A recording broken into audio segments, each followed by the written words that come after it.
बीलापुर नामक एक सुंदर गांव में अनिल और उत्तेज नामक दो दोस्त रहते थे। अनिल एक निडर आदमी था। वो जल्दबाजी में फैसले ले लेता था और उत्तेज बहुत बुद्धिमान था। वो स्थितियों के प्रकार बदलता था। वो दोनों गांव से शहर जाकर वहां एक ही जगह नौकरी करते हुए अपने माँ बाप को पैसे भिजाते हुए बहुत खुश रहते थे। ठीक उसी समय कोरोना वायरस नामक एक भयानक व्याधि शुरू हुआ था।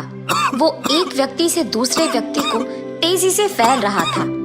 अगर किसी को कोरोना वायरस आया तो उन्हें तेज खांसी, बुखार और सांस फूलना होता था।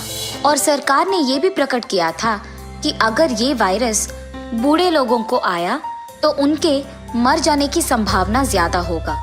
सरकार ये भी घोषित करती है कि कोरोना वायरस से बचने के लिए हर एक आदमी को मास्क पहनना होगा और हाथों को सैनिटाइज करना होगा और एक दूसरे से करीबन 3 फीट की दूरी रखना ही होगा। और ये भी कि ज्यादा भीड़ जगहों से दूर रहे और घर पर रहना ही सुरक्षित रहना है। और इतना ही नहीं, सरकार ये भी प्रकट करती है कि रेलगाड़ी और विमान के सेवाएं तुरंत बंद हो जाएगी ताकि विदेश से कोई यहाँ नहीं आ सके और यहाँ से कोई विदेश न जा पाए। और कल से सभी को घर पे ही रहने की आदेश देती है। ये सुनते ही शहर के सारे कार्यालय भी उनके कर्मचारियों को घर पे रहने की आदेश देते हैं। ये सुनते ही सारे लोग एक दूसरे से दूर रहते हुए, होठों पे मास्क पहनते हुए और हाथों को सैनिटाइज करते हुए अपने आप को सुरक्षित रखने की कोशिश जारी रखते हैं। अनिल, सभी जगह सब बंद हो चुका है ना, और हमारे कार्यालय में भी हमें घर पे रहने के आदेश दिया गया है। मैं कह रहा हूँ यही सही वक्त है। चलो घर निकल जाते हैं, अपने माँ बाप के साथ रहते हैं और जब ये लॉकडाउन खत्म हो जाएगा तब वापस आ जाएंगे। अरे यार उत्तेज, ये सब लोगों को डराने के लिए कर रहे हैं। ये सब सच नहीं है। अब एक बार घर जाने के बाद 2-3 दिनों में अगर ये खत्म हो गया और हमें वापस कार्यालय को बुलाया गया तो कैसे आ जाएंगे? वो भी तो सोचो। मुझे तो नहीं आना, तुम्हें जाना है तो तुम जाओ। ठीक है अनिल, मुझे तो ये कोरोना वायरस के बारे में सुनकर ही बहुत डर लगने लगा है। मैं तो घर चले जा रहा हूँ, तुम यहाँ सही सलामत रहना। ये कह के उत्तेज वहां से कोरोना वायरस आया ही नहीं हो। सरकार से बार बार सुरक्षित रहने के समाचार आने के बावजूद अनिल उसकी परवाह ही नहीं करता है और ऐसे बहुत दिन बीत जाते हैं। फिर उसके बाद एक दिन शहर में कोरोना वायरस की ज्यादा फैलने के कारण सरकार लॉकडाउन को एक और महीना बढ़ा देती है। ये सुनकर अनिल डर जाता है। क्या एक और महीने का लॉकडाउन? मुझे अपने दोस्त के साथ तभी गांव चले जाना था। अब मैं क्या करूं? ऐसे जब वो सोच ही रहा था, उसको उसके पापा का कॉल आता है और वो फोन उठा के उनसे बात करने लगता है। बेटा, तुम्हारा दोस्त तो यहाँ आ गया, तुम्हें भी उसके साथ आना चाहिए था। इन स्थितियों में तुम्हारा शहर में रहना मुझे ठीक नहीं लग रहा। कम से कम अब तो घर आ जाओ बेटा। ठीक है पापा, मैं सिर्फ कोरोना वायरस के डर में घर नहीं आ रहा था। मैं अब आपके लिए आ जाऊंगा। ये कह के सरकार के चेतावनी देने के बावजूद वो बहुत मुश्किल से उसके घर के लिए निकलता है। अरे, मास्क पहने बिना तुम शहर से यहाँ तक आए हो? ये लो, मास्क पहनो पहले। और बेहतर यही होगा कि कुछ दिन तुम अपने कमरे में ही रहो और बाहर ना आओ, ठीक है? पापा, मैं आपकी बात सुनकर बहुत मुश्किल से शहर तक गांव आया हूँ। आप सरकार के इन उटपटांग समाचारों को सुनकर मुझे कमरे में बंद रहने के लिए कह रहे हो? हाँ, ठीक है बेटा, तुम्हें जो करना है वही करो, ये तुम्हारा घर है। ये कह के वो वहां से चले जाते हैं। उसके अगले ही दिन अनिल को बहुत जोर की खांसी और तेज बुखार आती है। मुझे लगता है कि मुझे कोरोना वायरस आ गया है। मुझे अपने पापा की बात सुनकर अपने कमरे में ही रहना था, पर मैंने तो नहीं सुना और बाहर बहुत घूम लिया। कम से कम मुझे अब अस्पताल जाके अपना जांच करवाना होगा। ये फैसला करके वो अस्पताल जाके डॉक्टर के पास उसका जांच करवाता है। वहाँ का डॉक्टर उसकी जांच करके कहता है कि उसे कोरोना वायरस आया है और उसके साथ ही उसके सारे परिवार का जांच करवाते हैं। फिर उन्हें पता चलता है कि अनिल के कारण उसके सारे परिवार को कोरोना वायरस आया है और उन सबको अस्पताल में रहते हुए उसका इलाज करवाना होगा। जब ये बात उत्तेज को पता चलता है कि उसका दोस्त अनिल और उनके सारे परिवारवासी अस्पताल में कोरोना वायरस के कारण दुखी है, तब वो उन्हें देखने अस्पताल जाता है। मास्क पहनकर उनसे 3 गज दूरी पे उनसे बात करके वहां से चले जाता है। कुछ दिन बाद अनिल और उसके परिवार वासियों को कोरोना वायरस कम होने के कारण वो उनके घर वापस लौट आते हैं। उनके घर आने के तुरंत बाद उस गांव में सारे लोग उनसे दूर रहना शुरू करते हैं और ऐसे बहुत सारे दिन बीत जाते हैं। अनिल को उसकी गलती का एहसास होता है। उसे समझ आता है कि उसकी लापरवाही के कारण ही उसे और उसके सारे परिवार को कोरोना वायरस आया है। ऐसे कुछ महीने बीत जाते हैं। कुछ दिन बाद सरकार वापस ये समाचार देता है कि कोरोना वायरस अब एक नए रूप में फैल रही है। उसके खांसी और बुखार के वही लक्षण हैं, पर इस बार ये 70% तेजी से फैल रही है। अनिल और उसके परिवार ये समाचार सुनकर बहुत डरते हैं। वो तब से और भी सुरक्षित रहना सीख जाते हैं। तब एक दिन अनिल को उसके कार्यालय से एक फोन आता है, ये कहते हुए कि उसे कार्यालय आना होगा। एक बार मेरी लापरवाही के कारण मुझे और मेरे परिवार वासियों को कोरोना वायरस आया है, मेरे कारण। और अब समाचार ये कह रहा है कि नए प्रकार का कोरोना वायरस फैल रहा है। अब अगर मैं कार्यालय चले जाऊंगा तो न जाने क्या हो जाएगा। मुझे यही सुरक्षित रहना होगा। अनिल इस सोच में पड़ जाता है। इतने में उसे ऐसे देख उसके माता पिता उसके पास जाते हैं। क्या हुआ बेटा, किसके बारे में ऐसे सोच रहे हो? इतने में उत्तेज उसके दोस्त अनिल को देखने उसके घर जाता है। अनिल और उसके माँ बाप को बात करते हुए देख वो वहीं दरवाजे के पास खड़े होके उनकी बातें सुनने लगता है। पापा, मुझे कार्यालय से कॉल आया है कि मुझे वहां तुरंत जाना होगा, पर जाने के लिए मुझे बहुत डर लग रहा है। मुझे समझ में नहीं आ रहा कि अब मैं जाऊं कि नहीं। बेटा, जब तक कोरोना वायरस चला ना जाए तुम्हारा कहीं भी जाना सुरक्षित नहीं हो सकता है। और तुम शहर जाओगे तो हम यहाँ तुम्हारे बारे में सोचते हुए बहुत तकलीफ लेंगे। अगर तुम यही हमारे सामने हो तो हम संभल जाएंगे। हाँ बेटा, माँ ठीक ही तो कह रही है। एक बार पहले हमें आ चुका है कोरोना वायरस, अब एक और बार आ गया तो हमें सुरक्षित रहना होगा। ये सब सुनते हुए उत्तेज उनके पास जाता है। अनिल, मैं यहाँ ये पूछने आया था कि तुम मेरे साथ शहर आओगे कि नहीं, क्योंकि मुझे भी कार्यालय से फोन आया है। लेकिन तुम यहाँ बहुत डर रहे हो। पहले तो तुम लापरवाही से अपने को और अपने परिवार को कोरोना वायरस लेके आए हो और अब कुछ ज्यादा ही सोच रहे हो। मैं ये नहीं कह रहा हूँ कि कोरोना वायरस अब चला गया है।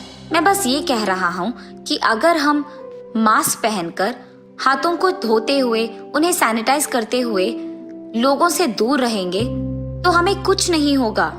हमें बस अपने आप को सुरक्षित रखना सीखना होगा। हमें बस हर हाल में स्थितियों के प्रकार बर्ताव अपना बदलना होगा। लेकिन बेटा, जानते हुए मुश्किल घर क्यों लाना? माँ, आप लोग मेरे बारे में सोचते हुए डरो मत। मुझे कुछ नहीं होगा।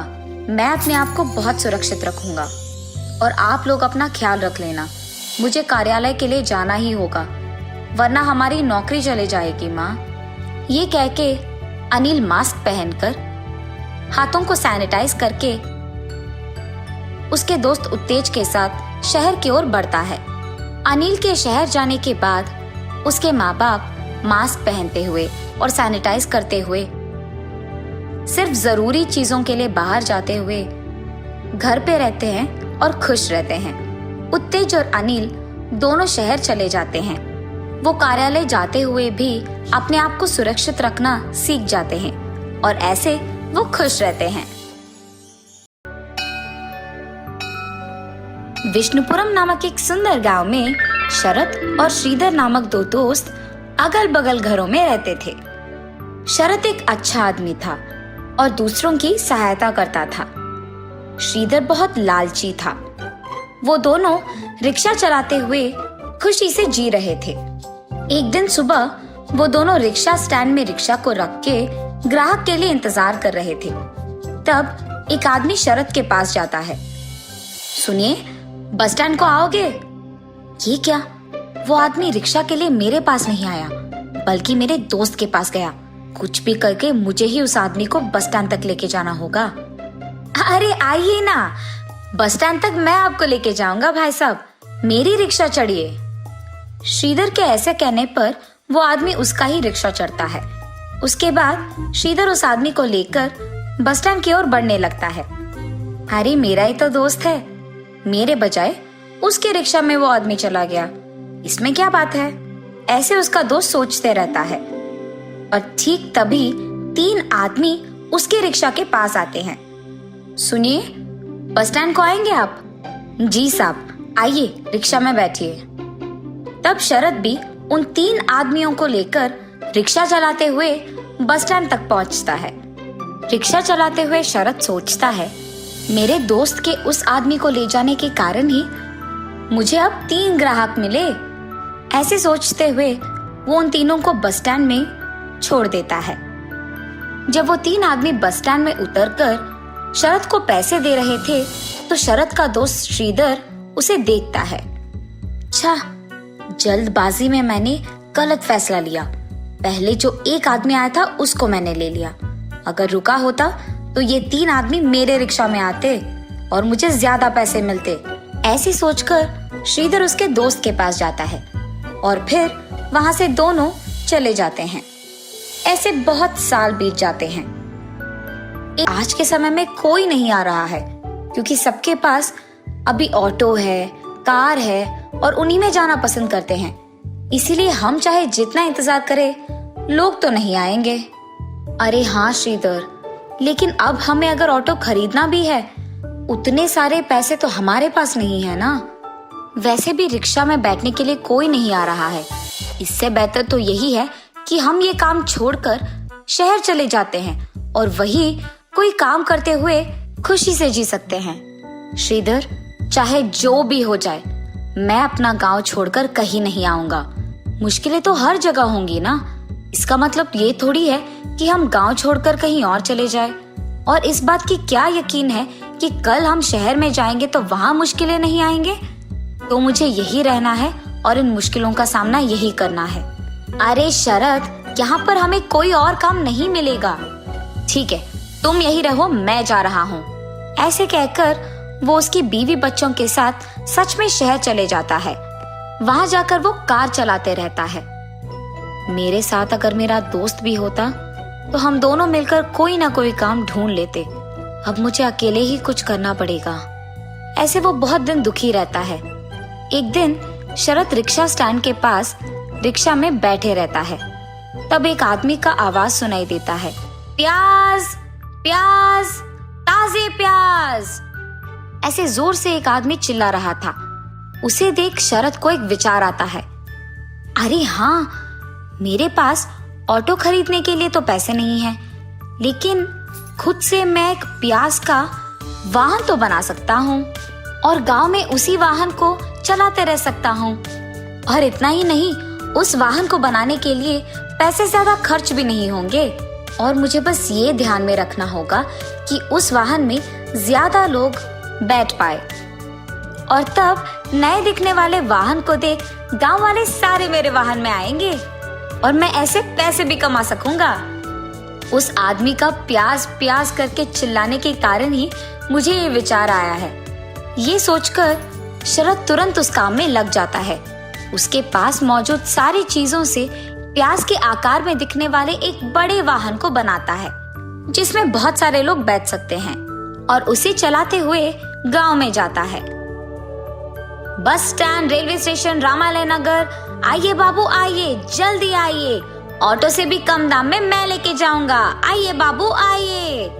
ऐसे उसके जोर से चिल्लाने पर कम दाम में और इतने बड़े आकार में एक प्याज के वाहन को देख सभी चौंक जाते हैं और तुरंत उसके गाड़ी में बैठ जाते हैं। ऐसे ही कम दिन में शरद का प्याज की तरह दिखने वाले वाहन में बहुत सारे लोग बैठते हैं और वो बहुत प्रसिद्ध हो जाता है। इतना कि कुछ ही दिनों में वो और थोड़े प्याज के वाहन बनाकर उनमें दूसरों को चलाने के लिए नौकरी भी देता है। ऐसे वो वाहन चलाते हुए बहुत खुश रहता है। तब एक दिन श्रीधर उसके पत्नी के साथ शहर से गांव आता है। गांव आते ही उसके दोस्त शरद के बारे में सबके मुंह से प्रशंसा सुनकर वो चौंक जाता है। यहाँ मैं हूँ जो शहर जाकर कार चलाते हुए आए हुए पैसे कम पड़ जाने के कारण कर्ज लेकर दुख में जी रहा हूँ, और मेरा दोस्त यहाँ इसी गांव में इतना प्रसिद्ध गाड़ी चलाते हुए इतनी प्रशंसा पाते हुए खुश है। अगर मैं भी इसके साथ यही रहता तो शायद मैं भी वो प्रसिद्ध गाड़ी चलाता और खुश रहता।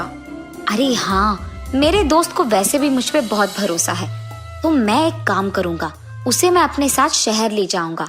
फिर उसके सारे वाहन को मैं ले लूंगा और उसे वहाँ छोड़कर मैं दूर भाग जाऊंगा।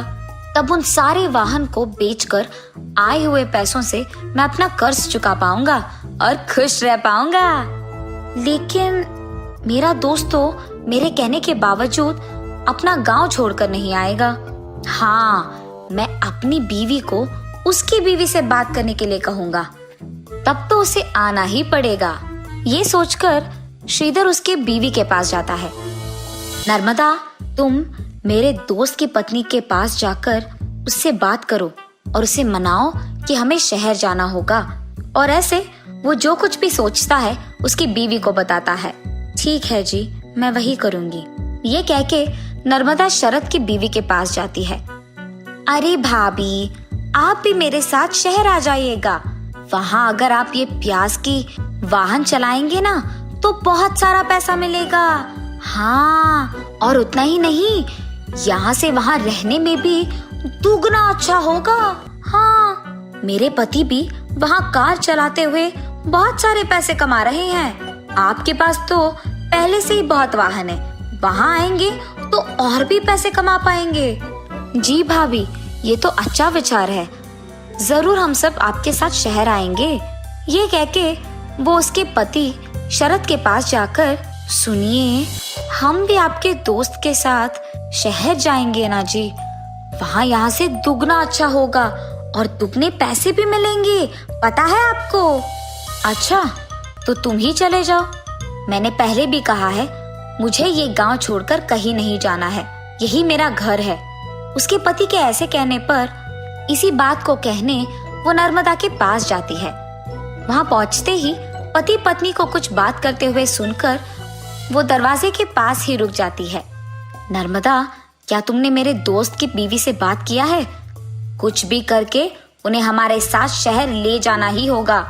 अरे हाँ जी, उसने तो मेरी बातों पे यकीन कर लिया है, वो दोनों पक्का आएंगे शहर। तब हम उनके पास मौजूद सारे वाहन को बेचकर हमारे कर्ज चुकाएंगे और हम खुश रह पाएंगे। दरवाजे के पास खड़े हुए शरद की बीवी ये सब सुन लेती है और भागते हुए उसके पति के पास जाती है। सुनिए, हम शहर नहीं जाएंगे, ये सब आपके दोस्त का चाल है।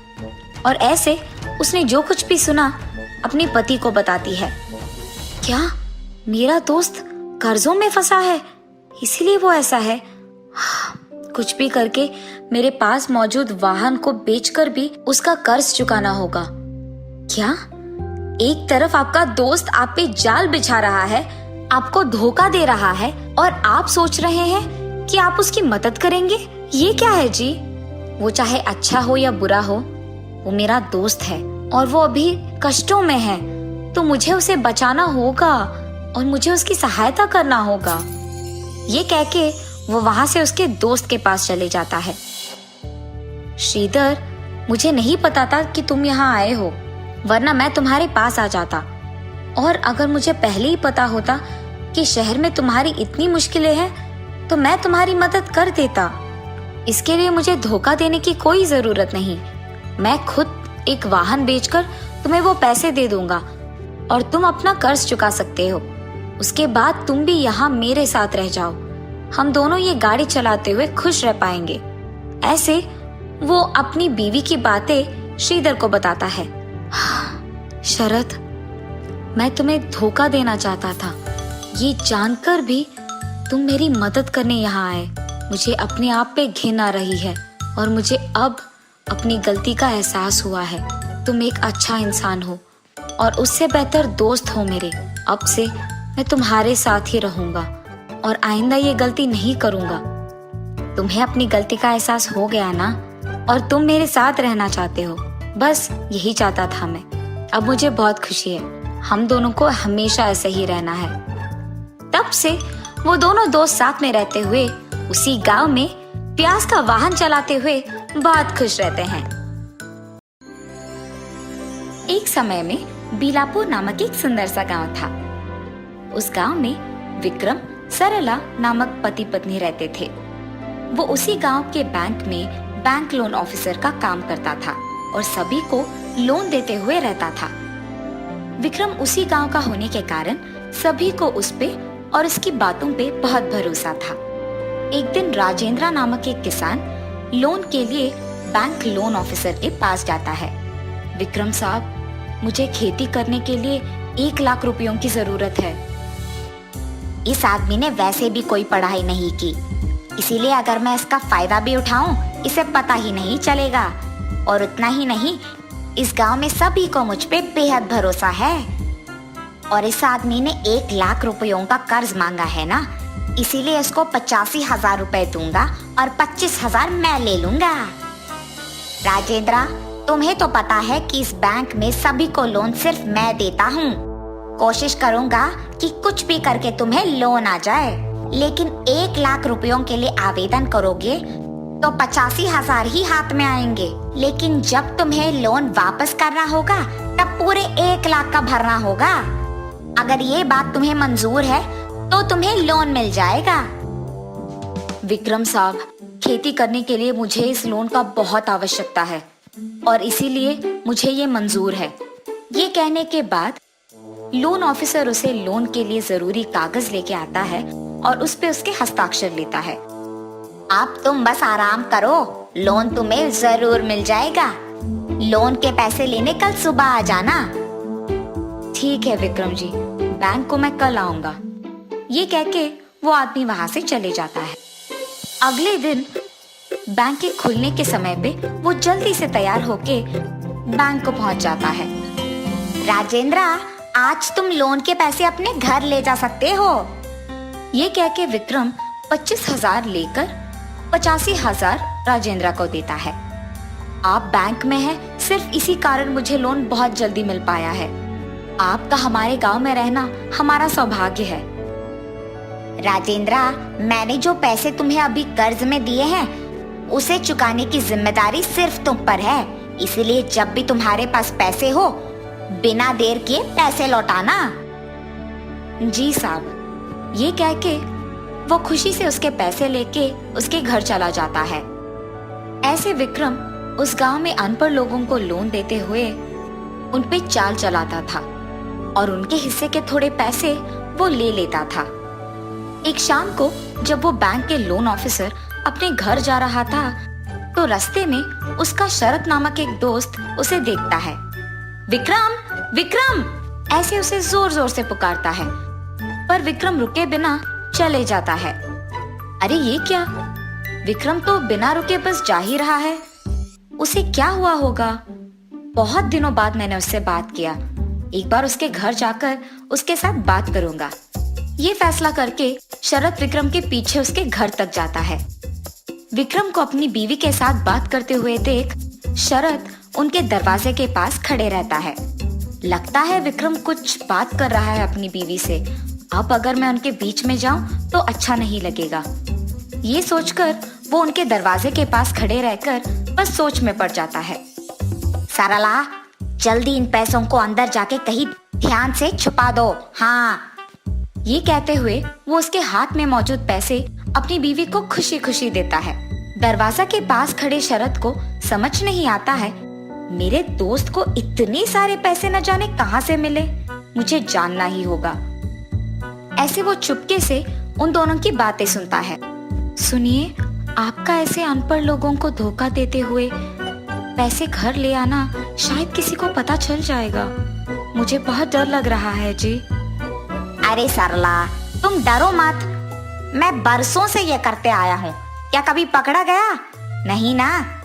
इस गांव में सभी को लोन देते हुए उसमें से थोड़ा पैसे बस ले रहा हूँ।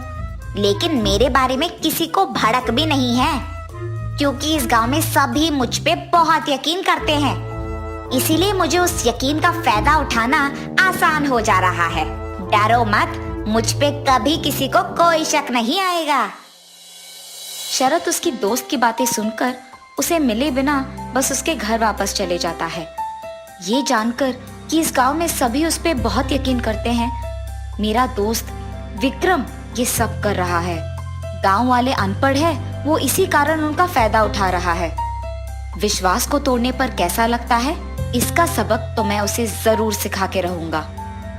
अगले ही दिन शरद उसके दोस्त विक्रम बैंक लोन ऑफिसर के पास जाता है। अरे विक्रम, कैसे हो तुम? अरे शरद, मैं तो ठीक हूँ। बहुत दिन हो गए तुमसे मिलके। यहाँ कैसे आना हुआ? तुम्हें भी लोन चाहिए क्या? अरे हाँ विक्रम, मैं खुद से प्रावधानों का एक दुकान लगा रहा हूँ, तो उसके लिए मुझे 10 लाख रुपयों का लोन चाहिए। कुछ भी करके मुझे लोन मिल जाना चाहिए यार। तुझे तो मेरे बारे में पता है, मैं पैसे बिल्कुल वापस कर दूंगा। मुझे तो मेरे दोस्त पे पूरा यकीन है कि वो समय पे पैसे लौटा देगा। और अब अगर इसे 10 लाख का लोन चाहिए तो मैं इसे 8 लाख देकर 2 लाख अपने लिए ले लूंगा। हा हा हा। शरद, तुम फिक्र मत करो, मैं कुछ भी करके तुम्हें लोन दे दूंगा।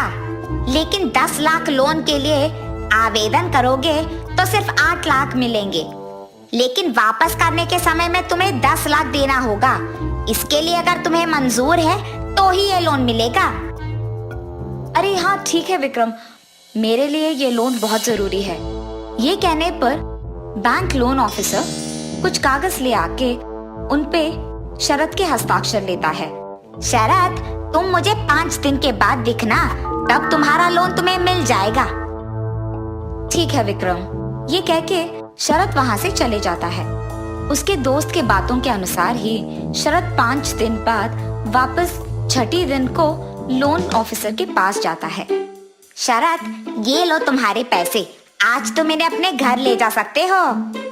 ये कह के विक्रम उनमें से 2 लाख उसके पास रख के उसके दोस्त को बाकी 8 लाख दे देता है।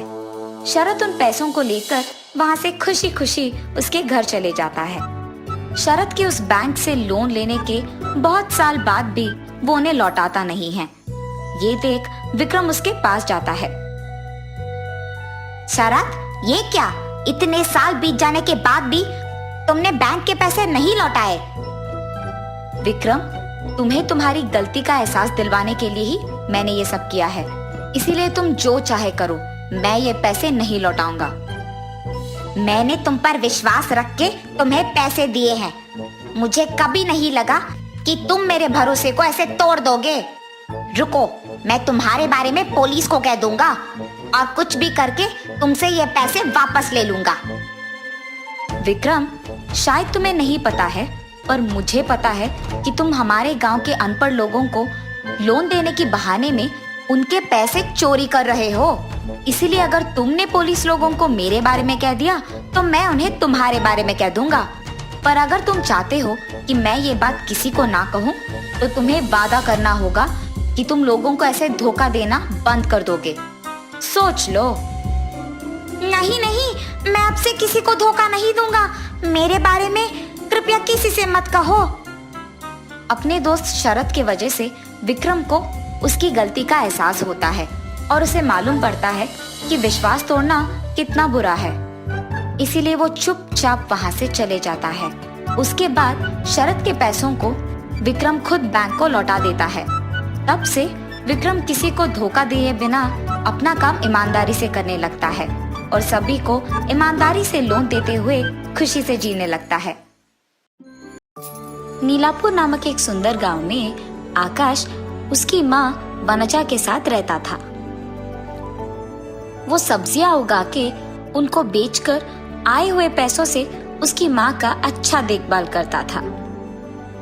एक दिन जब वो सब्जियों को बेचने के लिए गांव जाता है, तब सब्जियां सब्जियां, ताजा ताजा सब्जियां, आइए बाबू आइए, ऐसी उसकी पुकार सुनकर सभी उसके पास आकर सब्जियां खरीदते हैं। इतने में एक औरत, अरे आकाश, तुम्हारे पास सब्जियां कितनी ताजा होती है, और वो भी इतने कम दाम में, वाह भाई वाह।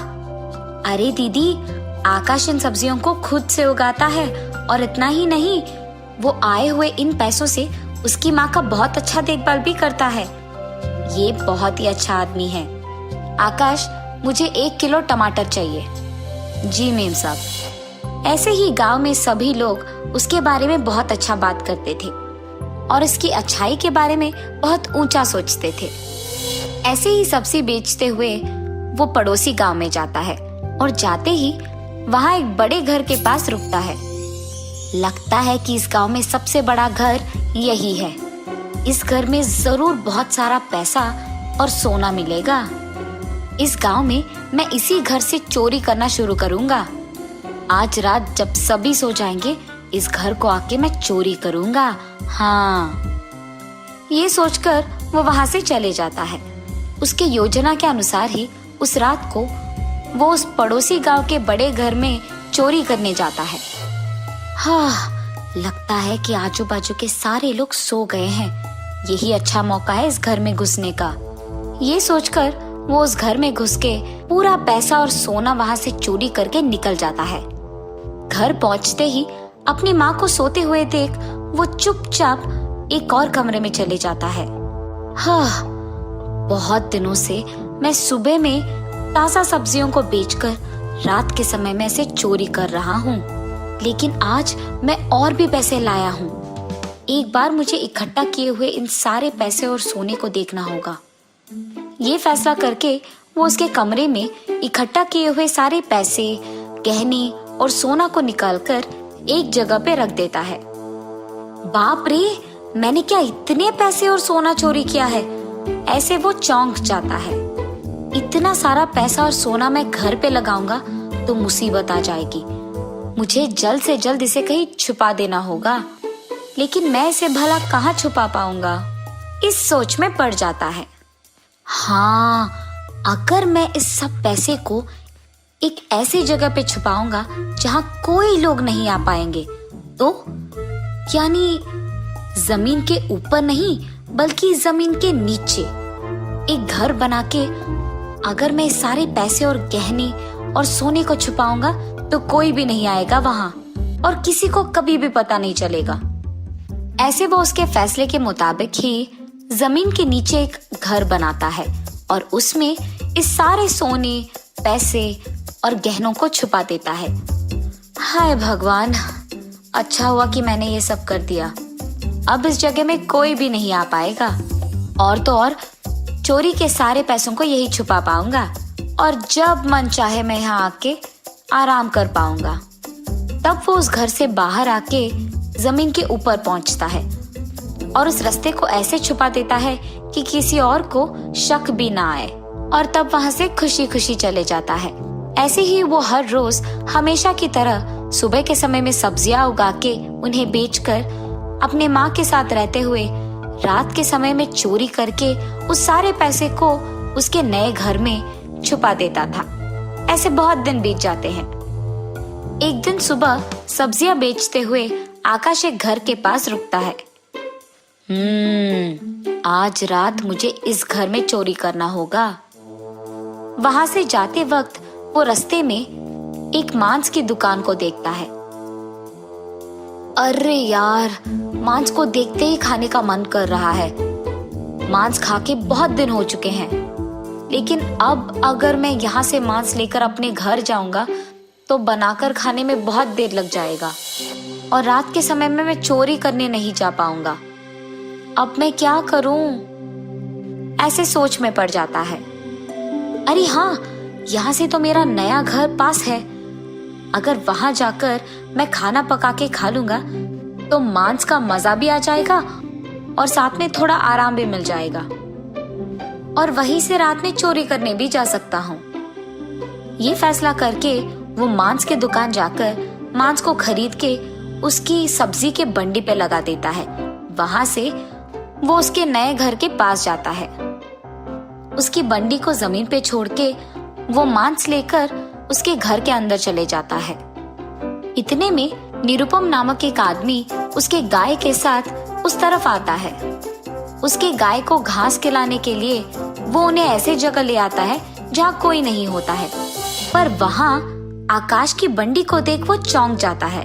अरे ये क्या, आकाश की बंडी तो यहाँ है, पर वो कहीं नहीं दिख रहा। शायद बंडी को कुछ हो गया होगा, इसीलिए वो उसे यहाँ छोड़कर उसके घर चला गया होगा। ये सोचते हुए वो उसकी अंगूठी से खेलते रहता है और अचानक वो अंगूठी जमीन के एक छेद में गिर जाती है। अरे बाप रे, मेरा सोने का अंगूठी! अरे ये गिर गया, अब मैं इसको कैसे वापस लाऊं? उस अंगूठी को वापस लाने के लिए वो उस छेद में से देखने लगता है। इतने में उसको उस छेद से मांस का सुगंध आने लगता है। हाँ, चूहे के छेद में से मांस की सुगंध क्यों आ रही है? यहाँ तो इंसान भी नहीं रहते हैं। अच्छा, जो भी हो, कुछ भी करके मुझे अपना अंगूठी वापस लेना होगा। ऐसे जब वो उस अंगूठी को ढूंढ रहा था, तब उसे एक जगह पे घास के बिना रेत ही दिखाई देता है। यहाँ घास क्यों नहीं है और ये रेत गहरा भी नहीं है? ये सोचते हुए वो वहाँ थोड़ा खोदने लगता है। इतने में उसे वहाँ एक दरवाजा दिखाई देती है। जमीन पे दरवाजा क्यों है? तब वो उस दरवाजे को ऊपर की दिशा में खोलता है। वहाँ सीढ़ियों को देख वो आश्चर्यचकित हो जाता है। यहाँ सीढ़ियाँ क्यों है? पर अगर मैं इस रास्ते से नीचे जाऊंगा तो शायद मुझे अपना अंगूठी मिल जाएगी। जब वो सीढ़ियों से नीचे पहुंचता है तो वहाँ सोना, चांदी, गहने, मोती, पैसे देख वो चौंक जाता है। बाप रे बाप, इतना सारा पैसा और सोना, ये सब यहाँ क्यों है? ऐसे सोचते ही रहता है कि इतने में उसे आकाश खाना पकाते हुए दिख जाता है। ओहो, तो यहाँ से आ रही थी मांस की खुशबू। दिन के समय में गांव में सब्जी बेचते हुए और सबसे अच्छा रहते हुए इसने जो नकल डाला है वो बहुत गलत है। मुझे जल्द से जल्द सबके सामने इसका नकल उतारना होगा। तब निरुपम तुरंत वहां से चले जाता है। गांव जाकर वहां के सारे लोगों को आकाश की सच्चाई के बारे में बताकर उन सबको उस घर की ओर ले आता है।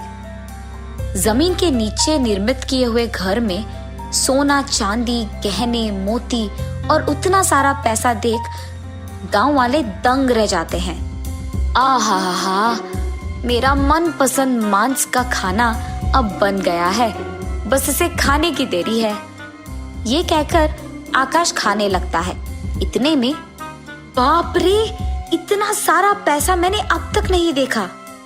हाँ, ये क्या, घर में तो मैं अकेला हूँ, तो ये आवाज कहाँ से आ रही है? ये सोचते हुए आकाश पीछे मुड़ता है। वहाँ सारे गांव वालों को देख वो दंग रह जाता है।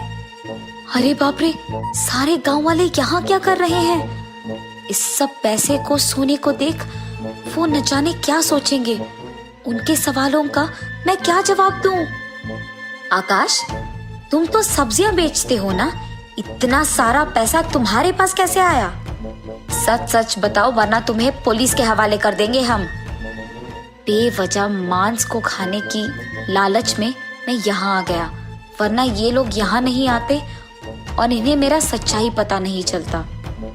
अब अगर मैं उनको सच नहीं बताऊंगा तो ये लोग मुझे जेल में डलवा देंगे। उससे यही बेहतर है कि इन्हें सच बता दूं और फिर माफी मांगूं। मुझे माफ कर दीजिए, मैंने ये सब चोरी किया है और मैंने जिस से जो भी लिया है उन्हें वापस लौटा दूंगा। मुझे कृपया पुलिस के हवाले मत कीजिए। ऐसे कहकर वो गांव वालों से माफी मांगता है। ठीक है, इस बार के लिए हम तुम्हें माफ कर देंगे, लेकिन अगली बार ऐसा कुछ किया तुमने तो तुम्हें जरूर पुलिस के हवाले कर देंगे। कम से कम अब ईमानदारी से जीना सीख लो। गांव वालों के ऐसे कहने के बाद आकाश में बदलाव आता है। उसे उसकी गलती का एहसास होता है और वो तब से चोरी करना छोड़ देता है और ईमानदारी से काम करने लगता है। ऐसे वो भी खुश रहता है और बाकी सारे भी खुश रहते हैं।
शेखर एक नेक इंसान था। जितना उसके पास था उतने में ही वो सबकी सहायता करता था। उसके 2 बच्चे थे। वो बहुत अच्छा पढ़ते थे। एक दिन पड़ोसी गांव के बच्चों के स्कूल देखने के लिए वो निकलता है। बस स्टैंड पे बस का इंतजार करता है। बस आता है और वहां के सारे लोग उसमें चढ़ जाते हैं। सभी खुशी से बात करते रहते हैं। कुछ दूर बाद बहुत बारिश होने के कारण सभी डर जाते हैं और कुछ देर बाद तो बिजली भी होती है। तेज हवा के कारण बस आगे नहीं जा पाती है, इसीलिए ड्राइवर बस को वहीं रोक देता है। बस में मौजूद एक पंडित ऐसे कहता है, ऊपर भगवान बहुत क्रोधित हैं। हम में से किसी को वो ऊपर ले जाना चाहते हैं। हम सब में जिसने भी ज्यादा पाप किया है वो अपने आप बाहर चले जाओ। तुम्हारे कारण कम से कम बाकी लोग खुश रह पाएंगे, वरना सभी मर जाएंगे। दूर में एक पेड़ है। उस बस से एक के बाद एक उतरकर उस पेड़ के पास जाते हैं और जिसने भी सबसे ज्यादा पाप किए हैं उन्हें भगवान ऊपर ले जाएगा। सबसे पहले वहां के पंडित उस पेड़ के पास जाता है। पेड़ के नीचे जाकर भगवान को प्रार्थना करता है कि उसे कोई हानि नहीं पहुंचना चाहिए, उसे कुछ नहीं होता है। उसके बाद ड्राइवर वहां जाता है और ऐसे सभी वहां जाते हैं। सभी को सिर्फ एक आदमी पे शक है और वो है शेखर। बस में मौजूद सभी उस पेड़ के पास जा चुके थे सिवाय शेखर के, और सभी उसे बहुत गुस्से से घूरते हैं, उसे भला बुरा कहते हैं। लेकिन शेखर मन ही मन में बहुत दुख होता है कि अगर वो मर गया तो उसके बच्चों का क्या होगा। आखिर में और कोई चारा ना होने के कारण वो भी उस पेड़ के पास जाता है और सोचता है कि उसके कारण कम से कम बाकी लोग तो बच जाएंगे, और वो उस पेड़ तक पहुंचता है। हे भगवान, मुझे ले जा रहे हो ठीक है, मगर मेरे बच्चों का अनाथ मत करना, तुम ही को उनका ख्याल रखना होगा। ऐसे प्रार्थना करके उसकी आंखें बंद कर देता है और तुरंत आसमान से जोर जोर की आवाजें आती हैं, बिजलियां गिरती हैं और उसमें से एक बिजली उस बस पे गिर जाती है। सभी मर जाते हैं। अब तक उस बस में सभी का बचने का कारण सिर्फ शेखर था। उसके ही अच्छाई, ईमानदारी और सहायता करने की गुणों के कारण उस बस में किसी को कुछ नहीं हुआ था। जब शेखर उस बस से उतर गया, बाकी सारे लोग मर जाते हैं। हमारे एक अच्छे काम से बाकी के 10 लोगों का भला होना शायद इसी को कहते हैं।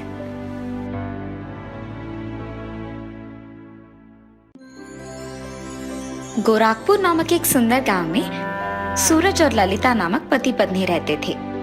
वो उसी गांव में रिक्शा चलाता था। वो एक नेक इंसान था और हर रोज खाली रहे बिना कोई ना कोई काम मेहनत करते हुए जरूर करता था। एक दिन सुबह वो जल्दी उठ के रिक्शा चलाते हुए रिक्शा स्टैंड के पास जाता है। स्टैंड पे अपने रिक्शा को लगा के वो कोई ग्राहक का इंतजार करते रहता है। इतने में एक आदमी रिक्शा स्टैंड के पास आता है। सुनिए, बस स्टैंड के पास आएंगे आप? जी हाँ, मैं आऊंगा। रिक्शा में बैठिए साहब। उस आदमी को बैठा के वो रिक्शा चलाते हुए बस स्टैंड के पास जाता है। ऐसे ही मुझे हर रोज बिना खाली रहे रिक्शा चलाते रहना चाहिए, तभी मैं ज्यादा पैसे कमा पाऊंगा। ऐसे सोचते हुए वो रिक्शा को बस स्टैंड के पास जाकर रोकता है। ग्राहक रिक्शा का पैसे देकर वहां से चले जाता है। ऐसे वो उस दिन मेहनत करके रिक्शा चला के शाम के समय पे रिक्शा के स्टैंड के पास जाकर रिक्शा को वहां लगा के वही आराम करने लगता है। इतने में एक औरत रिक्शा स्टैंड में किसी और के पास जाकर कहती है, सुनिए, अभी मेरे पास पैसे नहीं है, पर मैं आपको कल पैसे पक्का दे दूंगी। मेरा इस गांव के स्वामी जी के पास जाना बहुत जरूरी है, कृपया मुझे उनके पास ले जाइए। अरे मेम साहब, आप तो कह रही हैं कि आपके पास पैसे नहीं हैं। इस रात के समय में मैं आपको कहीं नहीं लेके जा सकता। जाइए मेम साहब, चले जाइए। उस आदमी का गुस्से में ये समाधान देते हुए सुनकर वो औरत वहां से दूर जाकर दुखी हो जाती है। रिक्शा में बैठकर आराम कर रहे सूरज ये सब सुनकर रिक्शा लेकर उस औरत के पास जाता है। मेम साहब, मैंने सुना कि आपने उस आदमी से रिक्शा के लिए पूछा है। आपके पास पैसे नहीं है तो आप दुखी मत होना, मैं आपको वहां लेके जा सकता हूँ। सच्ची? सुनिए, मैं आपको आपके पैसे कल पक्का से लौटा दूंगी। अरे अगर आप पैसे नहीं भी दिए तो चलेगा, बहुत देर हो रही है मेम साहब, आप जल्दी बैठ जाइए ना, मैं आपको वहां लेके जाऊंगा। सूरज के ये कहने पर वो औरत खुशी से उसके रिक्शा में बैठ जाती है। सूरज रिक्शा को बहुत तेजी से चलाते हुए उस औरत को स्वामी जी के पास पहुंचा देता है। ये जानकर कि मेरे पास पैसे नहीं हैं, आपने मेरी मदद की है और इसके लिए मैं आपका बहुत शुक्रगुजार हूँ। अरे मेम साहब, कोई नहीं, आप बस ध्यान से चले जाइए। ये कह के देर रात होने के कारण वो रिक्शा को चलाते हुए वहां से चले जाता है। ऐसे ही सूरज हर रोज बहुत मेहनत करते हुए सुबह से रात तक काम करता था। ऐसे बहुत दिन बीत जाते हैं। एक रात को जब सूरज उसका रिक्शा चलाते हुए उसके घर जा रहा था तो बीच रास्ते में उसे एक औरत खड़ी हुई नजर आती है। वो उसका रिक्शा रोकती है। सुनिए, मुझे इस गांव में मौजूद स्वामी जी के पास जल्दी जाना होगा। आज अगर मैं उनके पास नहीं गई तो कभी नहीं जा पाऊंगी। ठीक है मेम साहब, मैं आपको उनके पास ले जा सकूंगा। सूरज के ऐसे कहने पर वो औरत उसका रिक्शा चढ़ जाती है। तब सूरज रिक्शा को चलाकर स्वामी जी के आश्रम पे रिक्शा को रोकता है। मेम साहब, आपको यही उतरना था। जी शुक्रिया। ये कह के वो रिक्शा उतरकर चले जाती है। इतने में सूरज कहता है, मेम साहब, आपने तो मुझे पैसे ही नहीं दिया। पैसे? अरे रे, मेरे पास तो अभी पैसे नहीं हैं। ठीक है मेम साहब, अभी तो आपके पास पैसे नहीं है ना, जब आपके पास पैसे होंगे तो मुझे जरूर लौटा दीजिएगा। ये कहने के बाद वो रिक्शा चलाते हुए वहां से चले जाता है। मुझे सबसे पहले उस स्वामी जी से मिलना होगा। और ऐसे वो औरत तुरंत उस स्वामी जी के पास चली जाती है। स्वामी जी, आपके बारे में मैंने किसी और से सुना है, इसीलिए मैं आपके पास आई। मैं एक देवदूत हूँ और मुझे श्राप लगने के कारण मुझे ऐसे साधारण मनुष्य बन के रहना पड़ गया। अगर आज मैंने अपना पुराना रूप नहीं पाया तो मुझे हमेशा की तरह देवदूत नहीं बल्कि साधारण मनुष्य बन के रहना होगा। कृपया मेरी मदद कीजिए और इस श्राप से मुझे विमुक्त कीजिए। आप फिक्र मत कीजिए, आपके श्राप से मैं आपको जरूर विमुक्त करूंगा। ये कह के वो स्वामी जी उनके पास मौजूद माया जल को उस औरत पे फुहारता है और तुरंत वो औरत एक देवदूत के रूप में बदल जाती है। स्वामी जी की मदद से अपना पूर्व रूप पाने पर वो स्वामी जी का शुक्रिया अदा करके वहां से चली जाती है। मेरे पास पैसे ना होने के कारण मैंने उस रिक्शा वाले को पैसे नहीं दिए हैं, पर उसी के कारण मैं सही समय पे यहाँ आ पाई हूँ। कुछ भी करके उस आदमी का मदद करना होगा मुझे। ये सोचते हुए वो देवदूत रिक्शा को इधर उधर ढूंढती रहती है। इतने में वही एक और देवदूत को देख वो उसके पास जाती है।